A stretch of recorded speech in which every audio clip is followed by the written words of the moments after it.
Today we are talking about food. Forgot the eggs. And I also forgot you guys.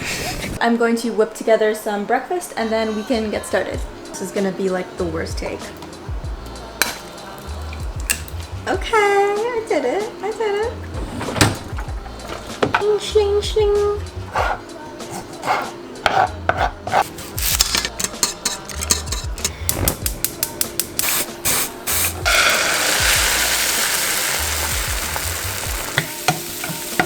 So I don't, ooh, that's close to the flame. I don't know about you guys, but I like my eggs like half burnt. If you're wondering why there's like a carved out space here, it's because I was hiding the burnt bacon. Cheese.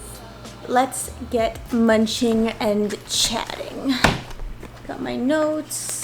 I feel like you know it's good food when you just do that happy dance. So since we're talking about food, I thought what better way to start the video than to stuff my face.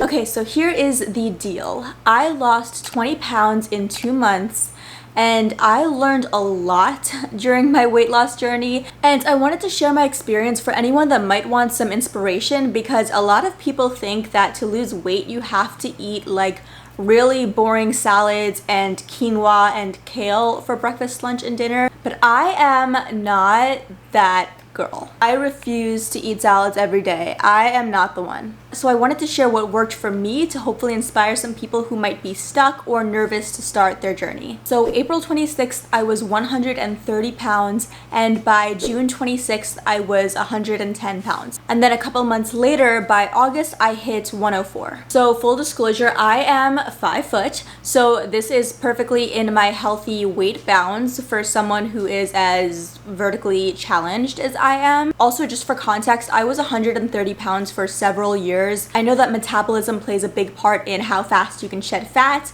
I never really had a fast metabolism. I was never overweight or obese, but I was giving, you know, she doesn't skimp on the double cheeseburgers. And there's nothing wrong with that. I still like all of those things, but I feel lighter and I feel better, and I want to make it clear that skinny does not mean better. Healthy comes in all different shapes and sizes. Please don't just do what I did. This is not the Holy Bible, the Quran. Oh my god, I can't think of another religious text right now. But anyway, you get the point. Now that the million disclaimers have been read, let's just get right into it. I know everyone always asks, so I'm just going to be upfront with it. I did count my calories. No, I don't think you need to count your calories to lose weight, but it really helped me. Counting calories gets a really bad rep because it's put in this box of extreme restriction and starving yourself, but counting calories really empowered me because losing weight comes down to a science. Calories in versus calories out, and you have to be in a calorie deficit to lose weight. And the way I think about it, maybe this is just me, but when I look at a plate of food, I have no idea what I'm eating. I don't know if it's 700 calories or 300 calories. And it's kind of hard to ensure you are in a deficit when you feel kind of blind and you don't really know what you're putting in your body. So when I started counting calories, I actually felt strapped and armored with information. I felt way more confident because I knew exactly what I was putting into my body. It wasn't a guessing game of am I over 2,000 calories today or under 700. But I do know that a lot of people do have an unhealthy relationship with counting calories, so again, please only do this if this works for you. That brings me right into my next point of I still had all of my favorite foods because I counted calories. When I first started losing weight, I thought I had to follow like the gym bro diet of grilled chicken and brown rice and broccoli for breakfast, lunch, and dinner. I put foods into like good and bad categories. Ice cream, bad. Cookies, bad. Salad, good. But I learned that I could actually have all of those things just in moderation. When I realized that, that's when everything changed.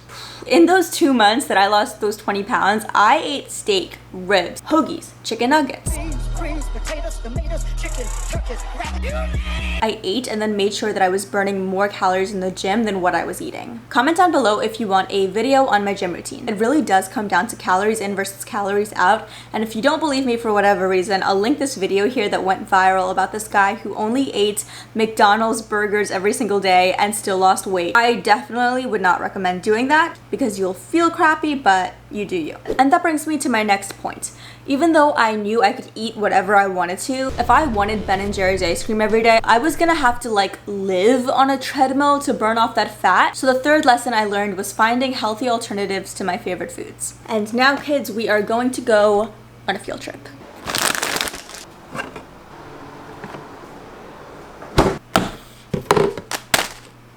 Cheers. And this. Look, I'm not going to pretend to be some healthy guru hashtag fit girl who doesn't even like soda. No, I honestly love soda. I think it's criminal to have a burger with water. If you have a burger with water, I'm sorry, I don't trust you. Half of me is like, be careful what you say on the internet because you don't want to get canceled. And then the other half is like, who is going to cancel me? My 3 subscribers? I think this is the perks of being a small YouTuber. You can kind of get away with saying more.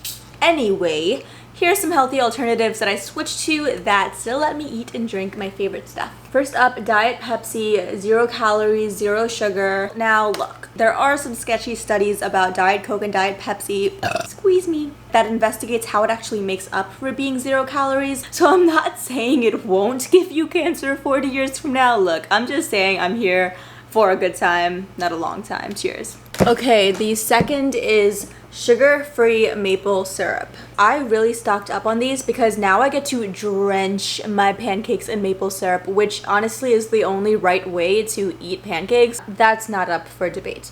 Like, you can't dip your pancakes in maple syrup like you dip crackers in tea, okay? When I put a bite into my mouth, I need like an 80-20 ratio. 80% maple syrup, 20% pancake. Next. Skinny Pop. Don't even get me started. I go through like 3 of these a week. Oh, it's like half the calories and fat of regular popcorn, so if you are a popcorn fiend like I am, definitely look into it. The rest of the healthy alternatives like this sugar-free jam, I will link it down below. The fourth lesson I learned while losing weight. I had this idea that if you want to lose weight, you kind of have to cut out a social life. You can't go to restaurants and eat and have drinks. And that's just not true. I did find restaurants who posted their calories and their food fit into my diet plan. Okay, off the top of my head, my go-tos are Just Salad, Chipotle, and Honey Grove. I'll put my Chipotle order down in the description. Thank me later because I get a burrito bowl that's under 600 calories. And it even has sour cream.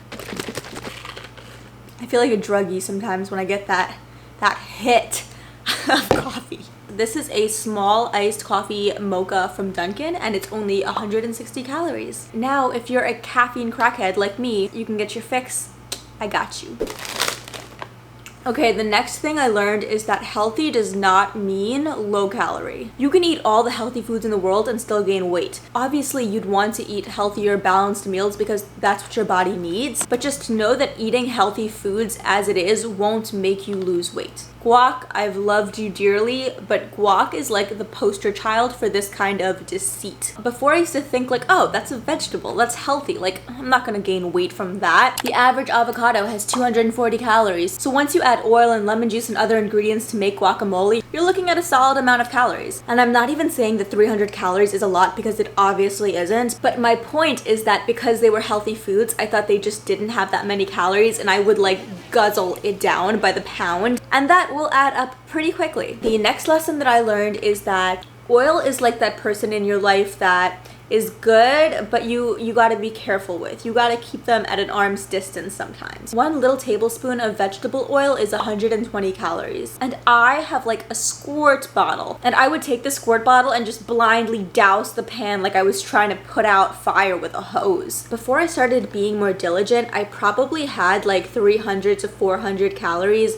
every day just from oil.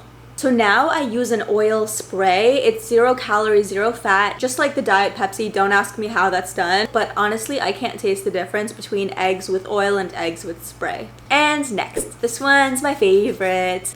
Snacks. My kitchen is Snack City. I don't know how people eat just 3 meals a day and don't snack in between.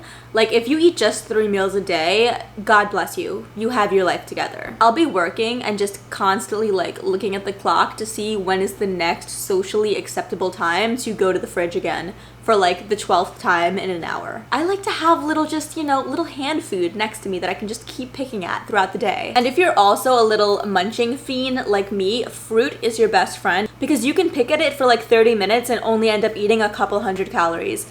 And double bonus, fruit tends to have a lot of water content, so it actually leaves you feeling full. Triple bonus, because of that, fruit is also a great way to help you get to your water intake goals. Eat your water. And the last lesson I learned is to be careful what foods I bring into the house.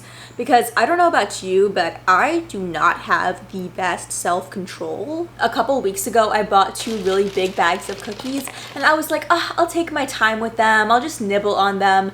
No. In a week, one of those bags, gone. Blocked, canceled, deleted. They had to go. So it's really out of sight, out of mind for me, because when I'm not around it, I really just don't think about it as much. And that creates an environment where I don't have to rely on self-discipline and restraint. I set myself up by not even bringing in those large bags of food into the house. A ton of weight loss and healthy living hacks boil down to creating good habits, and I actually did a whole video on that. I'll link it here, so check that out. And that wraps the video for today. A couple closing thoughts. Weight loss can be far from easy, so please be kind to yourself, allow yourself to make mistakes, and be proud of yourself for even starting the journey. 2, crash diets and extreme restrictions are often not sustainable.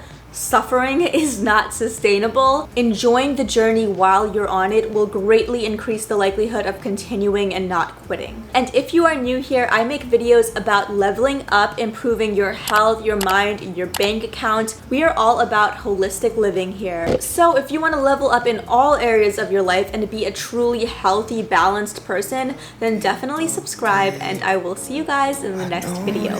Bye!